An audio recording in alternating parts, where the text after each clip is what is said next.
Hello students, welcome. यह straight line सरल रेखा का भाग 4 है।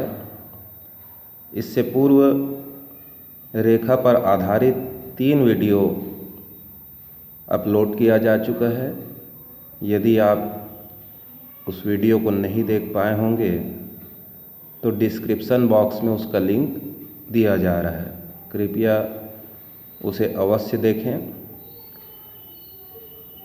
सतत अध्ययन के लिए चैनल को सब्सक्राइब कर लें ताकि वीडियो अपलोड होते ही आप तक तुरंत पहुंच सके। तो आइए प्रारंभ करते हैं सरल रेखा। इसके पूर्व वीडियो में क्षैतिज रेखा के समीकरण अर्थात एक्स अक्ष के समांतर रेखा का समीकरण, वाई अक्ष के समांतर रेखा का समीकरण और y बराबर mx प्लस सी स्वरूप के रेखाओं के समीकरण के विषय में आपको बताया गया। यहाँ मैं थोड़ी सी आपको जानकारी दे दूँ। Various forms of the equation of a line, एक सरल रेखा के समीकरण के कुछ रूपों को यहाँ पर आपके लिए लिख कर लाया गया है। पहला है हॉरिजॉन्टल लाइन, क्षैतिज रेखा, जिसे हम एक्स अक्ष के समांतर रेखा भी कहते हैं। इसे y बराबर प्लस माइनस b से रिप्रेजेंट करेंगे। फिर होता है वर्टिकल लाइन, ऊर्ध्वाधर रेखा, जिसे हम y अक्ष के समांतर रेखा का समीकरण भी कह सकते हैं। ये होता है x बराबर प्लस माइनस a। फिर पॉइंट स्लोप फॉर्म, बिंदु प्रवणता रूप, यह समीकरण जो है तब लिखा जाता है जब रेखा किसी दी गई बिंदु x1 y1 से होकर गुजरे और उसकी प्रवणता m दी गई हो। तो समीकरण होता है y माइनस y1 बराबर m x minus x1। y minus y1 बराबर y2 minus y1 x2 minus x1 in bracket x minus x1 2 points form बोलते हैं। दो बिंदुओं से होकर जाने वाली रेखा के समीकरण को यह प्रदर्शित करता है। स्लोप इंटरसेप्ट फॉर्म, y बराबर एम एक्स प्लस सी, जहाँ m रेखा की प्रवणता और c y अक्ष पर काटा गया अंतःखंड होता है। 6 नंबर में लिखा हो इंटरसेप्ट फॉर्म, अंतःखंडित स्वरूप x upon a plus y upon b is equal to a, जहाँ स्मॉल a x अक्ष पर काटा गया अंतःखंड होता है तो b y अक्ष पर काटा गया अंतःखंड है। नॉर्मल फॉर्म, परपेंडिकुलर फॉर्म या अभिलंब रूप कहते हैं x cos alpha plus y sine alpha is equal to p, जहाँ p रेखा पर मूल बिंदु से डाले गए लंब की लंबाई तथा अल्फा उस रेखा द्वारा x अक्ष पर बनाया गया कोण होता है। फिर 8th देखते हैं general equation of line a x plus b y plus c is equal to 0, अर्थात दो चरों का एक घातीय समीकरण है यह। फिर देखते हैं parametric equation of a line, प्राचलिक समीकरण x minus x1 upon cos theta बराबर y minus y1 upon sine theta is equal to r। तो ये रेखा के समीकरणों के कुछ विभिन्न रूप हैं जिसमें हमने अब तक स्लोप इंटरसेप्ट फॉर्म का अध्ययन किया। आज हम इंटरसेप्ट फॉर्म अर्थात x upon a plus y upon b equal to 1 पर आधारित प्रश्नों का हल करना यहाँ देखेंगे। तो चलिए प्रारंभ करते हैं प्रश्नों का हल करना। प्रश्नावली 3A.5 का पहला प्रश्न दिया हुआ है, उन सरल रेखाओं का समीकरण ज्ञात कीजिए जो निर्देशाक्षों से क्रमशः पहले में 5 और ऋण 2 इकाई का अंतःखंड काटती है। उसी में दूसरा प्रश्न है ऋण 3 और 4 का अंतःखंड काटती है, और तीसरा दिया हुआ है ऋण 4 और ऋण 3 का अंतःखंड काटती है। देखते हैं इसे कैसे हल करें। तो पहले का फर्स्ट ले लेते हैं। तो दिया है 5 और ऋण 2 का अंतःखंड काटती है, इसका मतलब a इज इक्वल टू 5 हो जाएगा और b इज इक्वल टू -2 हो जाएगा। तो सरल रेखा का समीकरण। तो इसका सूत्र क्या बताया गया, x बटे ए धन y बटे बी बराबर ए का वैल्यू 5 दिया हुआ है और b का वैल्यू -2, तो x upon 5 plus y upon -2 is equal to 0। इसका लघुत्तम लेंगे तो 5 दूनी 10 हो जाएगा, तिर्यक गुणा करते हुए 2x, ये ऋण और धन का गुणा यहाँ ऋण हो जाएगा और ये हुआ 5y बराबर 1। 2x ऋण 5y बराबर 10 सरल रेखा का समीकरण होगा। ठीक है। क्वेश्चन नंबर 2 में कहा गया है सरल रेखा 4x धन 6y बराबर 15 द्वारा अक्षों पर काटे गए अंतःखंड को ज्ञात कीजिए। तो काटे गए अंतःखंड को ज्ञात करने के लिए हमारे पास दो तरीका है। पहला तरीका तो ये है कि हम दिए गए समीकरण को x बटे ए धन y बटे बी बराबर 1 के स्वरूप में बदल लें। तो पहले इसे देखते हैं। ठीक, तो उस स्वरूप में बदलने के लिए अचर पद जितना भी होगा उसका दोनों पक्षों में हम भाग दे देंगे, यानी 15 का दोनों पक्षों में भाग दे दीजिए। तो 4x बटे 15 धन 6y बटे 15 बराबर 15 बटे 15। तो यहाँ देखेंगे x बराबर 15 बटे 4 हो जाएगा, जो 4 गुणांक के रूप में है वो हर में आ जाएगा। ये हो जाएगा y बटे 15 बटे 6 और इधर हो जाएगा 1।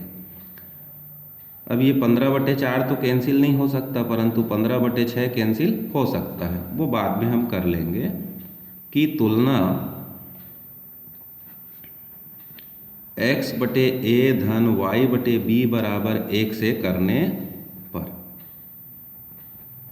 तो जैसे ही कंपेयर करेंगे तो a बराबर आ गया 15 बटे 4, यानी x अक्ष पर काटा गया अंतःखंड, और b बराबर मिल रहा है 15 बटे 6।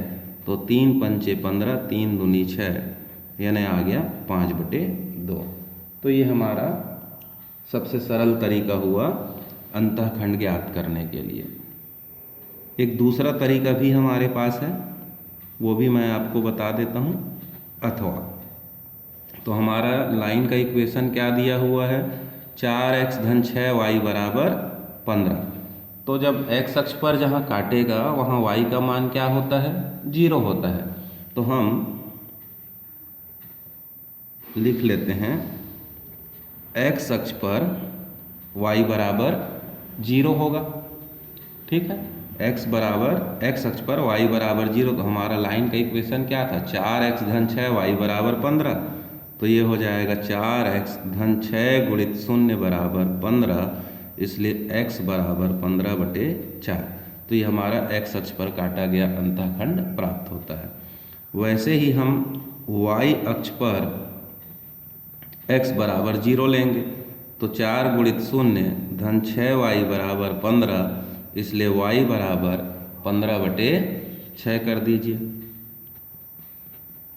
जिसको कटा देंगे तो क्या हो जाएगा, 5 बटे 2। तो इस प्रकार 15 बटे 4 और 5 बटे 2 क्रमशः x अक्ष और y अक्ष पर काटे गए अंतःखंड होंगे। तो अंतःखंड दो तरीके से ज्ञात कर सकते हैं, एक तो मानक स्वरूप में बदल करके, और दूसरा x अक्ष पर y बराबर 0 तथा y अक्ष पर x बराबर 0 लेकर के आप हल कर सकते हैं। ठीक है। क्वेश्चन नंबर 3 में 4-5 प्रश्न दिए गए हैं और सभी में रेखा का समीकरण ज्ञात करने के लिए कहा गया है, जबकि कुछ शर्तें प्रश्न में दी गई हैं।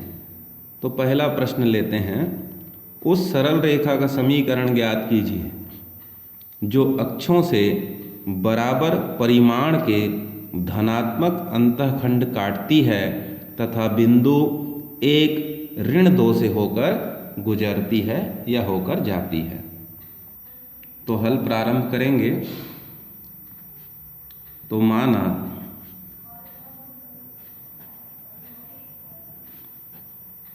सरल रेखा का समीकरण x बटे ए धन वाई बटे बी बराबर 1 हो जाएगा। परंतु प्रश्न में क्या दिया गया है कि काटा गया अंतःखंड परिमाण में बराबर है और धनात्मक है, इसलिए x बटे ए धन y बटे ए बराबर 1 लिख सकते हैं, चूँकि a बराबर b ऐसा प्रश्न में दिया गया है। अब इसको हम आगे बढ़ाएं तो x धन y बराबर a आ गया। ठीक, ये हमारा इक्वेशन नंबर 1 हो गया। साथ ही साथ एक शर्त अपने को और दिया हुआ है कि यह रेखा बिंदु 1 ऋण 2 से गुजरती है, तो लिखेंगे सरल रेखा 1 बिंदु 1 ऋण 2 से जाती है,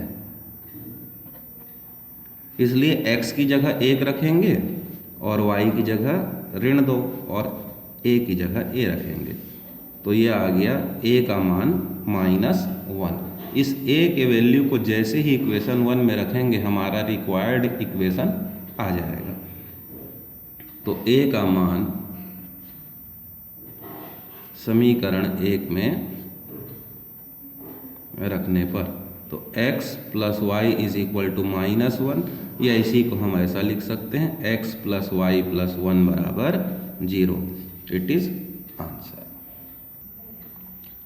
थर्ड का 5th क्वेश्चन लेते हैं।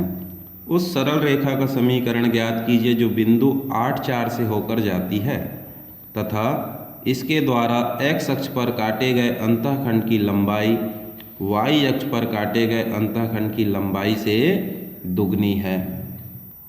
चूँकि लाइन का इक्वेशन जो होता है वो 2 वेरिएबल है, इसलिए किसी भी लाइन के इक्वेशन को ज्ञात करने के लिए न्यूनतम 2 शर्त होना चाहिए। तो अभी तक जो 2 प्रश्न पढ़े दोनों में 2 शर्त हमारे पास रहा। तो माना सरल रेखा का समीकरण x बटे ए धन y बटे बी बराबर 1 हुआ।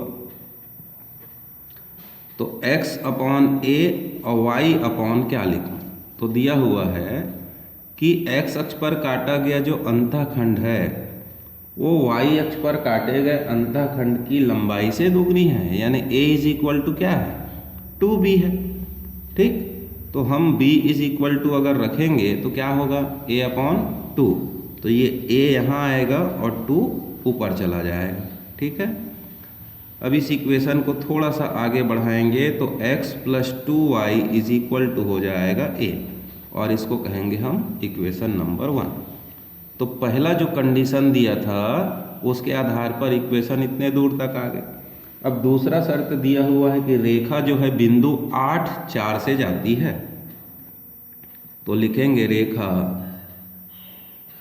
बिंदु 8 4 से होकर जाती है या केवल जाती है लिख सकते हैं।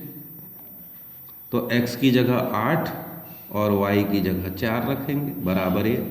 4 दूनी 8 हुआ, धन 8 ऑलरेडी है तो a बराबर क्या हुआ 16। a का मान 1 में रखने पर तो ये हो जाएगा x plus 2y is equal to 16। ये हमारा आंसर होगा, राइट। क्वेश्चन नंबर 4th का फर्स्ट लेते हैं। उस सरल रेखा का समीकरण ज्ञात कीजिए जो बिंदु ऋण 5 4 से होकर जाती है और अक्षों के बीच का भाग इस बिंदु द्वारा 1:2 में विभाजित होता है। ठीक, देखते हैं इसे कैसे हल करें। तो सर्वप्रथम हम मान लेंगे कि सरल रेखा का समीकरण x बटे ए धन y बटे बी बराबर 1 है। अब हम एक चित्र बना लें।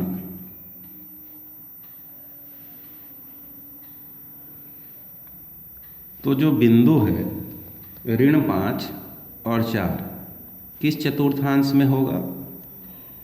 सामान्यतः द्वितीय चतुर्थांश में होगा, परंतु एक साधारण चित्र बना रहे हैं तो हम कहीं पर भी उसको खींच सकते हैं, या फिर चलिए ऐसे ही खींचते हैं। ये हमारा रेखा हुआ नंबर 1। तो इस पॉइंट का निर्देशांक क्या होगा? ए का, माइनस ए ज़ीरो हो जाएगा इधर से लूँगा तो, परंतु आप लीजिए इसको ए ज़ीरो और इसको ले लेते हैं बी, तो जीरो स्मॉल बी हुआ। ठीक है। अब ये कोई बिंदु P है जिसका निर्देशांक क्या दिया हुआ है, ऋण 5 4। यह इस रेखा को 1:2 में विभक्त करती है, यानी इधर का भाग जो है हमारा 1 होगा, 1 है और ये 2 है। ठीक है, 1:2। तो सरल रेखा के सबसे पहले वीडियो में मैंने आपको अंतः विभाजक और बाह्य विभाजक का बिंदु कैसे ज्ञात करते हैं बताया था। यदि आप नहीं देखे होंगे तो एक बार उसे अवश्य देख लीजिए। तो देखेंगे x बराबर फार्मूला होता है m1 x2 plus m2 x1 upon m1 plus m2।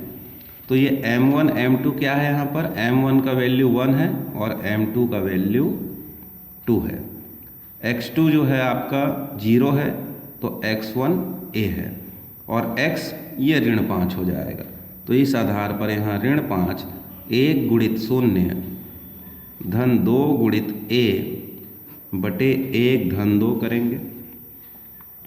तो ऋण 5 0 धन 2a बटे 3, तो 5 तिया 15 बराबर 2a, इसलिए a बराबर हमारा आ जाएगा ऋण 15 बटे 2। ठीक, इसी प्रकार y को कैसे निकालना है, तो y के लिए होता है m1 y2 plus m2 y1 upon m1 plus m2। तो y का वैल्यू यहाँ से मिलेगा 4, m1 1 है और y2 b है, तो 1 गुणित b धन 2 गुणित 0 बटे 1 धन 2, तो 4 बराबर b धन 0 बटे 3, तो 4 तिया 12 बराबर b, इसलिए b का भी मान आ गया। अब हमने समीकरण एक मान रखा है x बटे a धन y बटे b बराबर 1, और a और b दोनों के मान हमने प्राप्त कर लिए। इन मानों को एक में रख देंगे। a और b का मान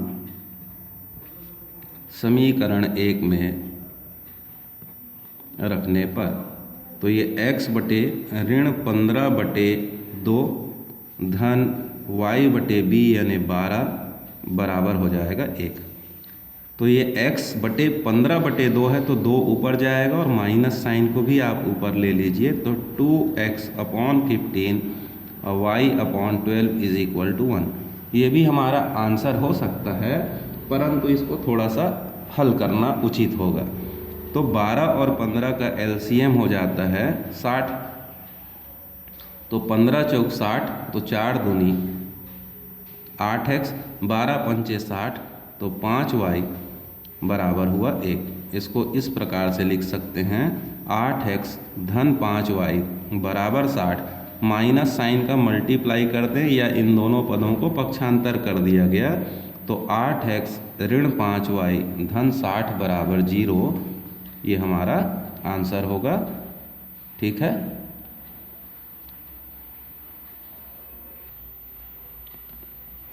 इस एक्सरसाइज के 5वां अंतिम प्रश्न में 3 दिया गया है। मैं पहला प्रश्न आपको बताता हूँ, बाकी आप थोड़ा प्रयास करेंगे। एक सरल रेखा अक्षों के साथ ऐसा समकोण त्रिभुज बनाती है जिसके विकर्ण की लंबाई वर्गमूल 53 तथा क्षेत्रफल 7 वर्ग इकाई है, तो रेखा का समीकरण ज्ञात कीजिए। तो इसके लिए भी माना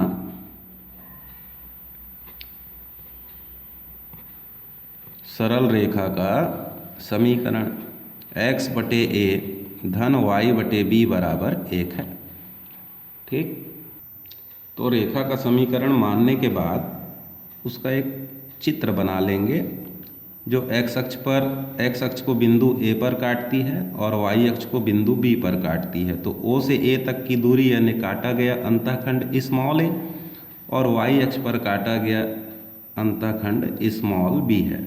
हमारा उद्देश्य है कि हम a और b के मान को ज्ञात करें। मैं पहले ही प्रश्न में बताया कि दो चरों वाले रैखिक समीकरण का जब हम हल करते हैं तो न्यूनतम दो शर्तों का होना अनिवार्य है। तो यहाँ दो शर्त हमारे पास है, एक तो हमको विकर्ण की लंबाई दी गई है और दूसरा बनने वाला त्रिभुज AOB का क्षेत्रफल दिया गया है। तो समकोण त्रिभुज AOB का विकर्ण क्या है? AB, जो कि प्रश्न में दिया गया है √53। ठीक, तो यहाँ हल करें। समकोण त्रिभुज AOB में पाइथागोरस प्रमेय से क्या हो जाएगा? OA का वर्ग धन OB का वर्ग बराबर AB का वर्ग। OA मीन स्मॉल a का स्क्वायर, OB यानी स्मॉल b का स्क्वायर, और ये हो जाएगा √53 का स्क्वायर। तो a का स्क्वायर b का स्क्वायर बराबर आ गया वर्गमूल 53 का वर्ग था, तो खाली 53 मिलेगा। तथा दूसरा शर्त दिया हुआ है कि त्रिभुज का क्षेत्रफल जो है 7 है, और त्रिभुज का क्षेत्रफल होता है 1/2 आधार गुणित ऊंचाई। तो इस त्रिभुज में आप देखेंगे यहाँ 90 अंश का कोण है हमारे पास, तो OA आधार हो जाएगा और OB ऊंचाई। तो OA गुणित OB बराबर 7 हुआ। अब आधा OA मतलब स्मॉल a और OB यानी स्मॉल b बराबर 7, इसलिए AB बराबर हो गया 14। तो आप B बराबर 14/a रख सकते हैं। अब इस b के मान को हम समीकरण 1 में ले जाके रख सकते हैं। ठीक, तो ये हो जाएगा b का मान 1 में। तो a² धन 14/a का वर्ग बराबर 53। तो a का वर्ग 14 का वर्ग आपको मिलेगा 196/a का वर्ग बराबर 53। तिर्यक गुणा करते ही a की घात 4 धन 196 बराबर 53 a का वर्ग।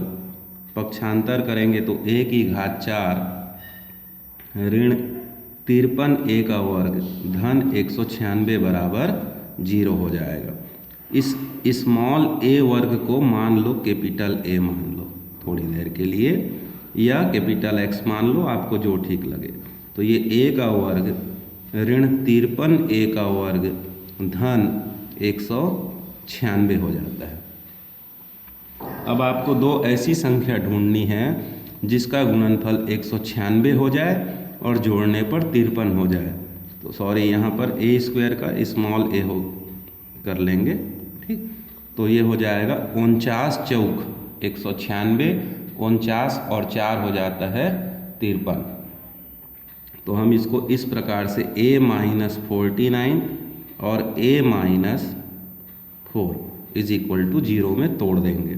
तो a-49 बराबर 0 या a-4 बराबर 0। तो a बराबर 49 या a बराबर 4। अब ये कैपिटल A किसके इक्वल लिया था? स्मॉल a² के। तो स्मॉल a बराबर 7 होगा और यहाँ भी स्मॉल a बराबर 2 हो जाएगा। दोनों को धन चिन्ह में ही ले लेते हैं क्योंकि काटा गया अंतःखंड है, इसलिए शून्य से छोटा नहीं होगा। तो जब a बराबर 7 आ गया तो इस मान को जब हम b में रखेंगे तो b बराबर 14/a था, तो 14/7 यानी 2 हो जाएगा, और जब a का मान 2 होगा तो b का मान 7 हो जाएगा। अब हम क्या कर सकते हैं? a और b के मान को समीकरण 1 में रखेंगे। तो यहाँ लिख लेते हैं a और b का मान 1 में। तो 1 बार x/7 धन y/2 बराबर 1 होगा, तो लघुत्तम होगा 14। 2x धन 7y बराबर 1, तो 2x धन 7y बराबर 14। एक आंसर हमारा ये होगा। अब दूसरा आंसर क्या निकाल सकते हैं? जब a का मान 2 है तो y का मान 7 है। यहाँ हो जाएगा 7x धन 2y/14 बराबर 1, तो 7x धन 2y बराबर 14। ये हमारा दूसरा आंसर होगा। लास्ट में हम लिख सकते हैं 2x धन 7y बराबर 14 और 7x धन 2y बराबर 14। ठीक है।